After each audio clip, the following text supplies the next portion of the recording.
Hey, what's up, everybody? Welcome to Pop Culture Philosophers. I'm Rockin' Robbie Billups, and it's time for the weekly comic book review.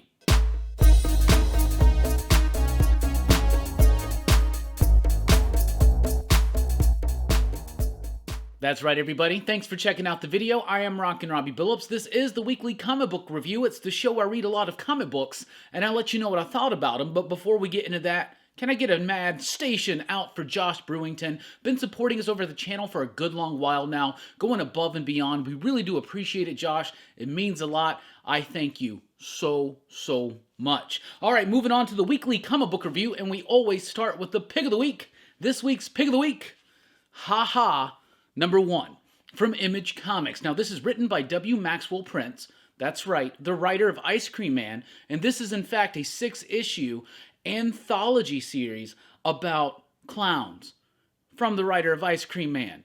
Yes, now there's going to be a different artist on each issue, and this one it's Vanessa Del Rey. I loved this. So each issue is going to be its own one-and-done story by a different artist, but all written by Ice Cream Man creator W. Maxwell Prince. And it does kind of capture this surreal, unnerving, unsettling type tone that we have become accustomed to in Ice Cream Man, but it stands on its own 2 feet, its own 2 clown feet, if you will. I had a lot of fun with this one. It was a off-kilter take on life and the power of positive thinking. I really liked it. The artwork by Vanessa Del Rey. On Ice Cream Man, we're used to this crisp, clean, still detailed and textured, but like a cleaner line work. Vanessa Del Rey provides a lot of grit and edge to this book, and it's a great juxtaposition to the narration that's presented in the story. I had so much fun with this one. It was great. It was dark. It was unnerving. It was surreal. It was wild. It was out there, and I had a lot of fun with it. The pick of the week, Number 1 from Image Comics. Let's jump over to DC because they're in the future. They're in the future state. So we got Dark Detective. So this one was awesome. I really liked this one. This may be one of my favorite ones of these DC Future State books so far. Now, last week, I thought they were pretty solid. I know a lot of people didn't like the price point on Next Batman because they didn't really feel like it was necessary to pay for those extra stories that they maybe didn't want, and I completely understand that. Maybe check this one out. It is $5.99, but it's got a full-on Dark Detective story, and it's got a full-on Grifter story. That's right, Grifter, written by Matthew Rosenberg with artwork by Carmine Dijon Domenico. Really liked that story, but I loved the opening story. It's about, so if you've been reading Future State, at least the Gotham Central ones, the Magistrate and all that stuff from Next Batman and Harley Quinn last week, this is basically answering the question, what is Bruce Wayne up to? You know, they think he's dead. They think Batman's dead. They think Bruce is gone. Well, obviously he's not. This is his story. Mariko Tamaki does a pretty solid job with the writing, but what the highlight really is Dan Mora's artwork. Dan Mora is a fan favorite right now, and he's just cranking out top-notch work here. And it's colored by Jordi Belair, who provides a great balance to Tamara Bonvillain's colors from Next Batman last week. We usually see Bonvillain color Mora over at Once and Future, but seeing Jordi Belair with a little bit doing the same type thing, evoking the same mood, but with a different palette, with a different sensibility, but still very striking and bold. Dark Detective was super solid. $5.99 for 2 really good, solid stories, one involving Bruce Wayne, one involving Cole Cash, Grifter. I really like that one. Teen Titans, Future State Teen Titans. This is going to be the big spec one from the Future States this week because I think it's the first comic book appearance of the Red X. I never watched that Teen Titans cartoon, so I felt a bit unfamiliar, a bit lost. The story obviously picks up sometime after some crazy tragedy has befallen the Titans, and it has basically completely changed the character of Dick Grayson. I kind of find that a little hard to believe. We will eventually, I think, see the road leading to this starting in Teen Titans Academy in March. We shall see, but it introduces things decently enough, though I did find myself to be rather confused throughout, mostly, though, about why Dick Grayson would be acting and doing the things that he does in this one. So I'm not always the biggest Teen Titans fan. I thought this was okay. I thought it was pretty decent. Didn't really blow me away, but like I said, I kind of felt very confused throughout most of it. But Teen Titans Future State's out this week. We have Justice League Future State #1 of 2. This is a Justice League story written by Joshua Williamson. I thought it was pretty solid. It's set in like 2050 or something like that. Who knows, right? Who knows the timeline? But it's a brand new Justice League. You got the next Batman. You got Jonathan Kent, Superman. You got Far Sector Green Lantern right there. You got Andy as Aquawoman, the daughter of Mira and Arthur, and she is badass. Let me tell you that. You got Yara Flor doing typical Yara Flor stuff, so it's nice to see her in the comic again. I like this iteration of the Justice League. I like the explanation of how they come together, why they come together, and why they do things a bit differently than the Justice League. But the big bonus and the thing I really liked about this issue was the backup story, which is in fact a full-on story. So this is another 2-for-1, $5.99. But the backup story is Justice League Dark by Ram V, focusing on Detective Chimp. He's got an interesting future ahead of him. Zatanna, some really interesting stuff, a bit dark, a bit mystical, obviously, because it's Justice League Dark. Ram V, though, doing a great job with that one. The artwork, pretty solid throughout. I really did like the Justice League one. Thought it was pretty solid. Future State Superman Wonder Woman. I was really pumped for this one because it's written by Dan Waters. And I usually see Dan Waters do these really, like, darker, more cerebral type books. So I was very much anticipating what he would do with Superman Wonder Woman. I myself wasn't the biggest fan of the artwork in here. I think it could have helped it flow just a little bit better, but I really embraced the idea that, I love the idea that Dan Waters embraced the superhero-iness of this. You got Jonathan Kent, Superman, you got Yara Flor, Wonder Woman. The characters are there. The relationship is interesting. This is picking up on some certain pieces. Like, you can kind of start piecing together threads of the possible potential futures at DC by reading a bunch of these. But I thought this was pretty cool. Some really great concepts, some stuff that's pulled from Grant Morrison's JLA run. So I thought it did a really great job, Dan did, of just leaping right in and embracing the huge absurdity and boisterousness of comic books. But it was okay. It was okay. It was okay. The artwork wasn't quite fitting for me. Green Lantern, Future State Green Lantern. This is another $5.99 one. It's got 3 different stories in it. The first opening story is about a future in which the Green Lantern's rings, the battery has died. Like, the Green Lanterns are no more. But they still are a force out there led by John Stewart trying to do the right thing in the galaxy. So it was a neat, interesting kind of take. It felt kind of like a decent average sci-fi movie or TV show, something like that. So that was decent. There's a Jessica Cruz story in here that I really did like, about her kind of being like the last survivor of Oa or something like that. And she's being bombarded with Yellow Lanterns. So I thought that was neat. Sinestro Corps. And then at the very end, there's a Guy Gardner story that's pretty silly and was pretty fun. So all in all, I thought this one was okay. Probably only for the most hardcore of Green Lantern fans. Like I said, you get a John Stewart-centric story, Jessica Cruz and Guy Gardner all set in the future, where the Green Lantern's rings just stop working. Then we have Future State Kara Zor-El, Superwoman. This one has really great artwork by Marguerite Sauvage, I believe. But Bennett's story, though it does have some cool ideas it's trying to encapsulate, I feel like it's a bit clunky, a bit overly verbose, and it never really helps the excitement of how beautiful I like the artwork in this book. I love the artwork in this, like, light pastel-y coloring and the layouts. I really like it. But the story for me was just a bit clunky, and it was trying to do some cool stuff with some interesting concepts, but it never just quite got over the hump for me. But Superwoman is out this week. And then DC Future State Robin Eternal. This one is Tim Drake-centric, so I'm going to be a little bit more forgiving of it because of that, but I thought it was okay. It's set in that magistrate Gotham. It's about what Tim Drake's doing. He's on his own, though you do have appearances from some other former Robins and some mentions of others. I thought it was okay. I've actually been, out of all the Future State stuff, the things that I'm finding the most intriguing are the idea of the magistrate and what's going on in Gotham and with Bruce and his team and how it's all falling apart. And that's interesting to me. So it was cool to see what Tim is doing. This had some okay moments. It had some clunky moments. It had some pretty solid moments. The artwork by Eddie Barrows, I'm usually used to something a little bit more refined. This one felt To be honest, out of all the DC Future State books, which I think for the most part, they've had really dynamic and energized artwork, this one for me just, and I usually see something different from Eddie's work, but that's what happens there. Let's jump over to Marvel. We got a slew of King in Black tie-ins this week. Let's get into them. Planet of the Symbiotes. So this is, what, a $3.99. It's got 2 stories in it. One is a Scream hybrid-centric story. The other one is probably, I don't know if this is going to be considered a first appearance or something, but it may cause some speculation out there on the market. I don't know. It's got a dope cover. The stories themselves aren't very necessary unless you're just after the events that happen in that second story, which I think more people will be for.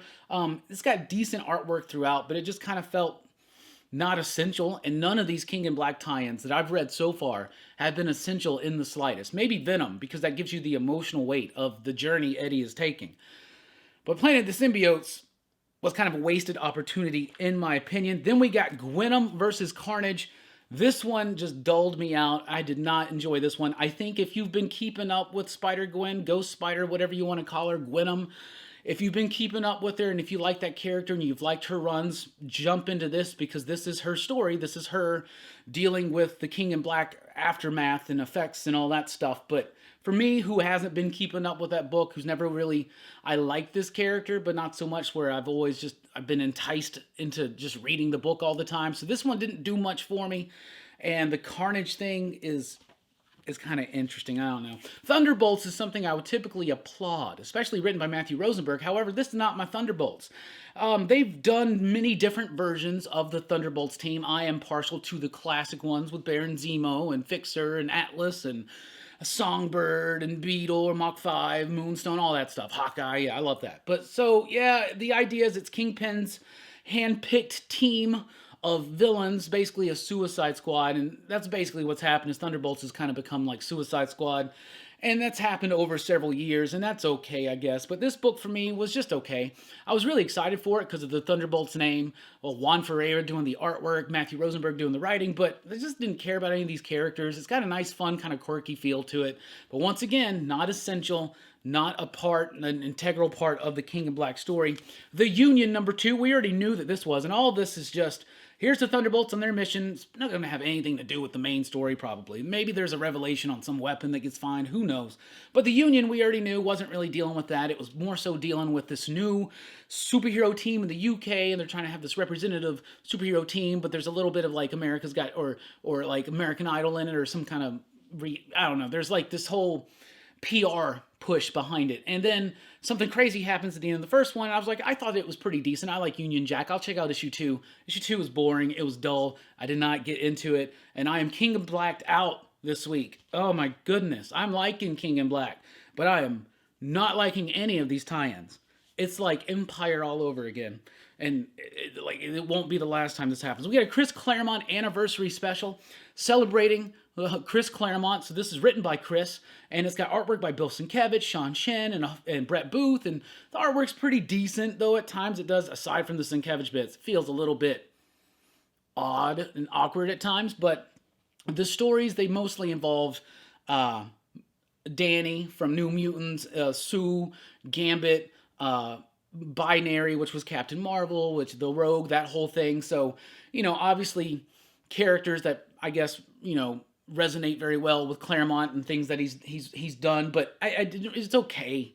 It's okay. This is not going to wow you. It's not going to blow you away, but it is nice to have the living legend Chris Claremont come back every so often to do a story because they have to justify paying him. Speaking of the X-Men books, Marauders number 17 is here, finally getting back on track, revisiting those plot threads that were left dangling in the preface and the duration and now into the aftermath of Ten of Swords. Marauders has been one of my favorite ones. There's some shakeups coming. I would like to see some more focus on some of the other characters. I was recently on the Cerebros podcast. I'll throw a link down below. We had a great discussion about the X books, about future states, about comic books in general, and it was really, really great. I hope you check it out. Link is in the description below. But I am excited to see them getting back to some of those plot threads, the major push of the narrative of Marauders, and I'm digging it. I'm really intrigued intrigued with what Kate and what Emma are doing and their revenge, their ongoing revenge on Sebastian Shaw. Really cool stuff. I liked it. Plus some really interesting bits here with Callisto and Storm. So that's some nice old school throwbacks, and it's related to a new Krakoan philosophy, and I think it's really, really neat. Sword number 2 is here, and I loved Sword number 1. I was really impressed. Al Ewing taking the X-Men now into space, into the galactic arena, with the sword, with the peak, you know, and Abigail Brand is back, but it's ran by mutants, and, you know, and I really thought the first issue did a great job of setting up an interesting idea, really cool, crazy concepts, and it got crazy cosmic towards the end. And then in issue 2, we do a King in Black tie-in. I hate that. If you want to kill the momentum of a book that had a really solid debut, how about immediately go into a frickin' tie-in to an event in which the tie-ins rarely count for anything. Now, it is nice to see the X-Men responding. Obviously, the sword is in space, so you can imagine there they are, and then they see Null encase the Earth, and they're just like, what's going on? So it had some decent kind of bits, but it completely lost everything to me that was intriguing about the first issue, because they have to throw in this King in Black tie-in. I feel like that was a mistake. You gotta let a series like this breathe and build on its own. I think that was way too quick to just complete anything that I was interested in the first one was gone in issue 2, because it was a tie-in. Anyway, Immortal Hulk number 42 is here. Really liking this. You can definitely feel that Al Ewing is hitting that end game. It's been rumored over and over that 50 is where this run ends, and you can definitely see all the pieces are now getting perfectly together. The leader, the one below, and all the craziness that's been done with Hulk. I don't know if there's a Marvel character who's had crazier things done to him throughout his history than the Hulk. Well, Punisher. Let's be honest about that. But the Immortal Hulk number 42 is pretty solid. No Joe Bennett in this issue, but the artwork's pretty decent. And this is mostly a setup kind of issue, getting things in certain places and then having some really nice reveals towards the end and some really nice subtle moments, including with Doc Sasquatch Samson, which I really did like. Amazing Spider-Man 57, Last Remains, Postmortem. So, yet again, another overindulgent, long, dull, boring epilogue to a story that had no end, and this epilogue doesn't have an end, and everything's going... There is such a fitting moment. I don't usually do spoilers. Here's one little thing. A line of dialogue. At one point, they look at Peter, and they go, what was all this about? And he goes, I don't know. And I thought to myself, me fucking too. Anyway, moving on to the indies. From Boom Studios, we have The Red Mother, number 12. This is the final issue of The Red Mother. And I'm going to tell you this, it took me like a minute and a half, 2 minutes to read this book. Now, Red Mother has always been a really quick read and accused of being a slow burn, but this issue took like no time at all. And for something that you've been enjoying to get to the last issue and have it just breeze through like that can leave you feeling like it's a bit anticlimactic. So I started feeling like that, and what I did was I went back and I reread it a little bit more deliberately, a little bit more lingeringly on the page, and started trying to see the gravity of this ending, how it is compared to the events of the story and the subtextual motive of the story, which has been about a person dealing with trauma, learning to put it aside, stand up, and move forward and find a new way, because once your life's been completely thrown through upheaval, you go through a darkness and you have to pull yourself back up and you have to move forward. And I think that's what this book has been about. I thought that this ending was brilliant. I cannot wait to sit down and read all 12 issues back to back to back. You could probably do it within an hour.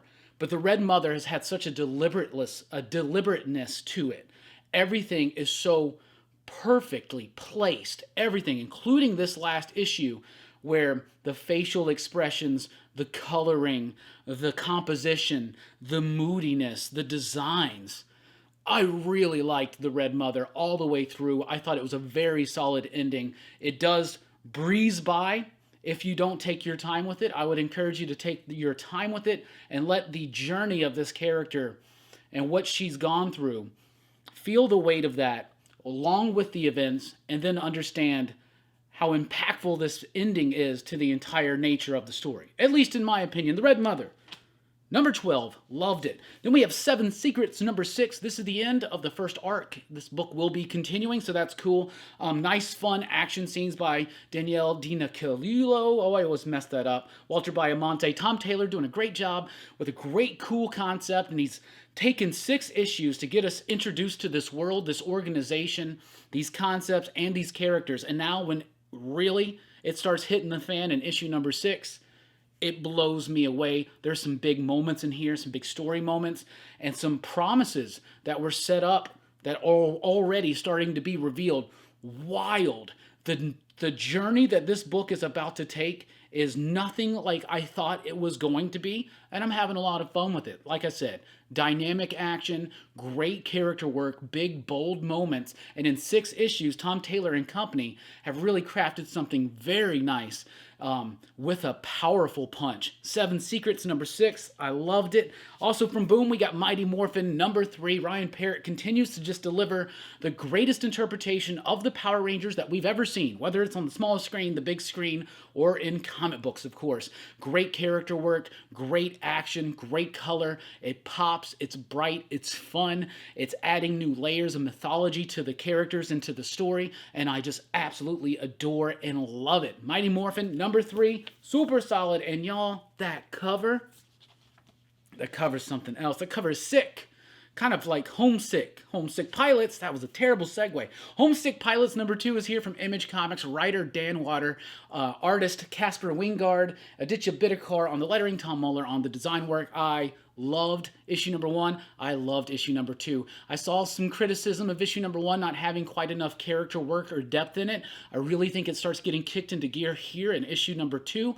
The palette changes just slightly and a little bit. The story takes a little bit of a different twist in a direction than you maybe think, but it's basically now kind of becoming about relationships, about not romantic relationships or nothing, but about this relationship between this young lady and this haunted house, and this haunted house's relationship with its ghosts, and her relationships with her punk rock band, and Dan Waters' opinions and thoughts about the Ramones. So much great stuff in this book. I love it. Wingard's crisp and clean line work and beautiful Miami almost inspired coloring, because it's got that like Argento kind of vibe to it.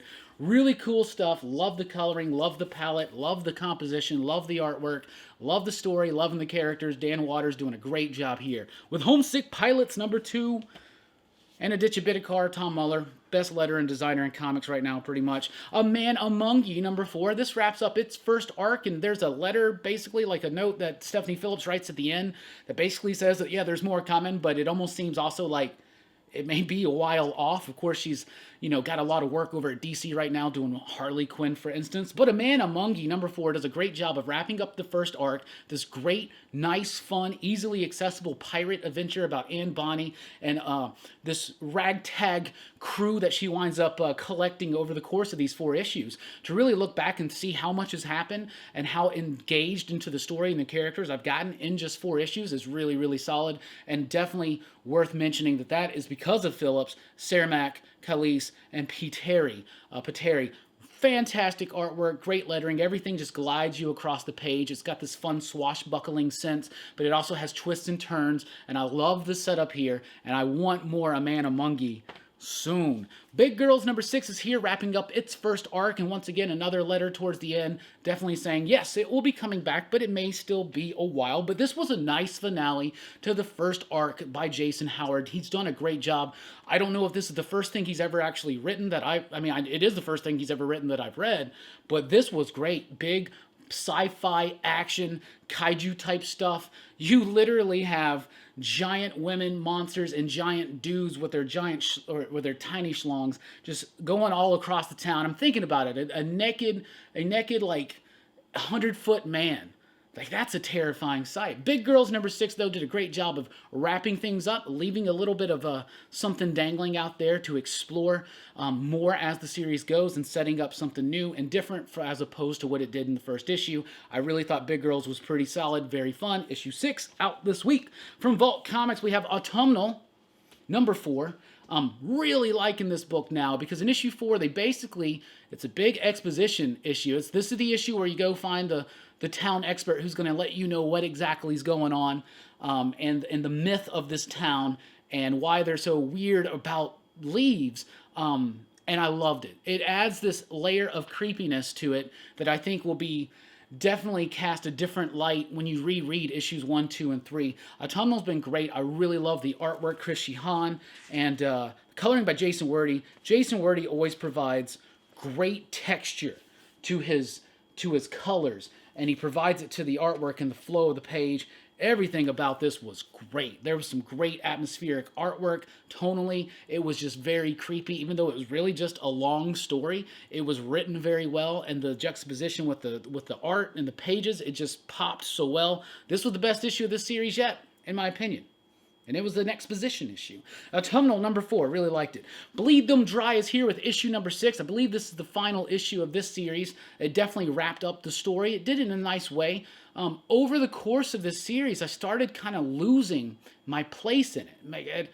I don't know what, I wasn't confusing characters or what they were doing or motivations, but I was just kind of getting lost in just the structure of it. It just started feeling a little loose, a little spiraling out of control. I think it did a decent job of bringing it back together for its final issue. The artwork has always been fire in this book. I just wish that this book could have been a little bit more expansive and big. When I like something that's, when I like ninja, sci-fi, vampire, action, I would like to have a little bit more room to breathe at times, have a little bit more big, impactful moments. I think we were delivered those in the first couple issues, but then they were just kind of few and far between. So, Bleed Them Dry by the end. I thought it was an okay book. It had a lot of promise at first, but it kind of dwindled out just a little bit for me. Bleed Them Dry, number 6, final issue out this week. The Devil's Red Bride, number 4. This is a book that I thought was about to just kind of spiral out, like I was just saying with Bleed Them Dry, but they completely just grab me back in here with issue number 4. This is the penultimate issue, so only one more left. I am a big John Bivens fan, so I love the artwork, but Sebastian Gerner's done a great job in issue 4 of taking the story, turning it just a little bit, adding what was already set up, and then having it set up for a really explosive finale. I've been liking this book because it's got action, but it's also got that emotional nuance that is needed for a really powerful samurai story about a family and about honor. I really liked it. Devil's Red Bride. Oh, and A Deal with the Devil. Number 4 out this week. Then we have Heavy, number 4. I really like this one too. I was starting to kind of lose interest after the last couple issues, but issue number 4 pulled me right back in because the story takes a turn. It goes in a different direction, a bit unexpected, and because of everything that was set up already with the concept and the characters,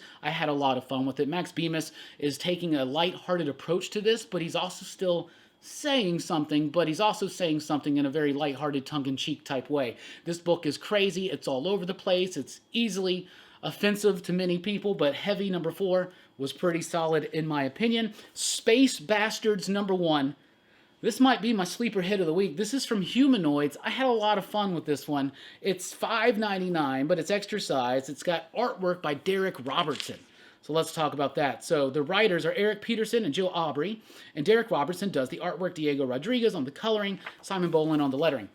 I'm a big Derek Robertson fan. Transmetropolitan was my jam back in the day. So it's exciting to see what he would do here. And even though I like his artwork, I was like, Space Bastards, this is probably just going to be silly and frilly, and who cares, right? I really liked this one. This is about the Intergalactic Postal Service.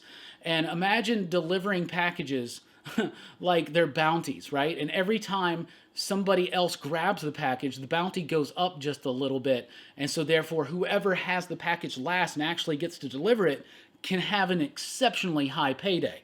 And we're talking about intergalactic, so it's all kinds of crazy aliens and ray guns and spacecraft and a wild, kooky, rambunctious, crazy nature to this. And you just got this regular Joe Blow, his first day on the job. He doesn't know what he's getting himself into. And by the end of this book, I was just having so much fun. I did not want it to end. Space Bastards number 1 was really, really cool. I liked it a lot. Lonely Receiver is here with issue number 5. This is the final issue of Lonely Receiver.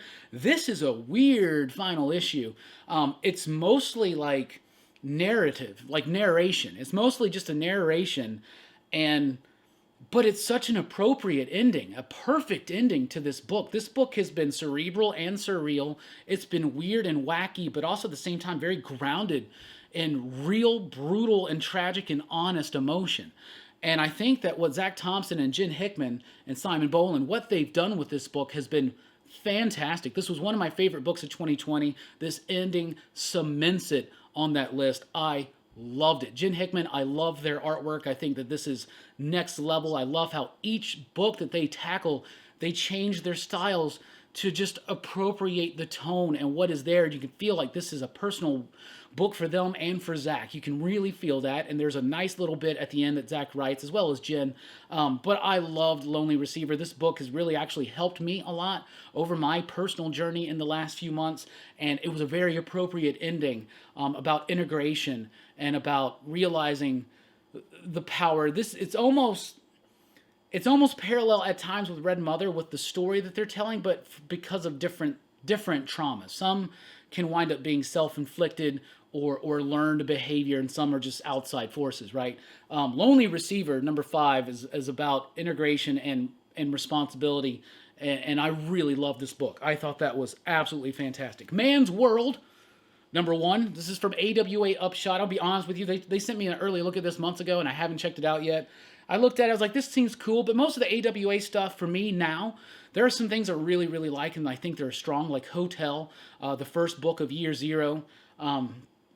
But for the most part, they're okay, but I think they've all had just kind of generic endings and kind of generic third acts and setups, and it just seems like it's just easy pickings for like a Netflix deal or Hulu or something, right? But Man's World was really cool. And this is something that I like about American Ronin and some of the other newer AWA books, is that they are very comic booky. They can only be really, feels like this is more like designed for comics. Man's World was really cool. I liked it. The basic idea is this. There's this world out in space called Man's World. And it's one of the only planets that mankind has access to that actually still has nature there, perfectly preserved. So what do? Of course, we make it a resort, and these people go there to like hunt down the wildlife and stuff like that. So it's about that. So it's about this group of dudes going on the vacation, right? They're gonna go party at the resort, and hunt animals, and then some wildness happens, and it gets almost into a little don't take this the wrong way, but a little hostile at times, and I really, really liked it. Man's World, number 1, I thought was a pretty solid beginning. Erratic, number 2, another one of these AWA books that feels like this is totally a comic book, and I'm having a lot of fun with this one. Kara Andrews, Brian Reber. This is kind of like it's definitely got the vibe of a SpiderMan book, but the character himself is not as Spider-Man character because he's got a bigger brother, he's got a mom who's down on her luck, you got a lot of interesting things going on around him. The artwork is very cartoony and stylish, but it's very expressive, and I really feel like it captures an energy and a flow that even though you look at the pages and it seems like they may be a little verbose, the book itself is actually a joy to read, it's a pleasure to read, and 2 issues in, I'm loving Erratic. It's basically about this kid who's got superpowers, but only 10 minutes of a day, kind of like Our Man, but the Minute Kid. So Erratic number 2, I really liked that. I thought it was solid. And from Scoot, which is the new all ages brand from Scout Comics, we have Soulstream. Soulstream number 1 is a charming, light superhero / fantasy kind of tale, almost like an Amethyst in a way, but even for maybe a younger age group. I think if you got kids that are interested in modern animation and especially superheroes and fantasy, I think definitely worth checking it out, seeing what they thought. I thought Soulstream was a pretty solid debut issue of the new Scoot imprint from Scout. And let's talk about this, because the graphic novel for Mountainhead is here from IDW Publishing. This is one of my favorite IDW books I have ever read. It is written by John Lees with artwork by Ryan Lee, Doug Garbark on the coloring, and Sean Lee on the lettering. I loved this book. I highly reviewed and touted each and every single issue. Now the trade is here, so if you were waiting or if you missed out, especially because of the shutdown, maybe you missed a couple issues here and there, here it is now, all in one collection for $17.99. And guess what? Joy. Thursday afternoon, 3 p.m. Central Time, the writer of this book, John Lees, as well as the writer of Sync, and the writer of Hotel from AWA, will be here live on the channel talking to me and Brian. That's 3 p.m. Thursday, Central Time. Join us for a discussion with Mountainhead writer John Lees. Very excited for that. That's what I read. That's what I thought about it. What are you reading? What are you digging? What are you excited for? Let us know in the comments down below. Thank you so much for checking out the video. Please be sure to like, share, subscribe, click the notification bell, and all that jazz. Join us over at popculturephilosophers.com for podcasts, blogs, and a whole lot more. I've been Rockin' Robbie Billups. Thanks for rocking with us. Keep on reading.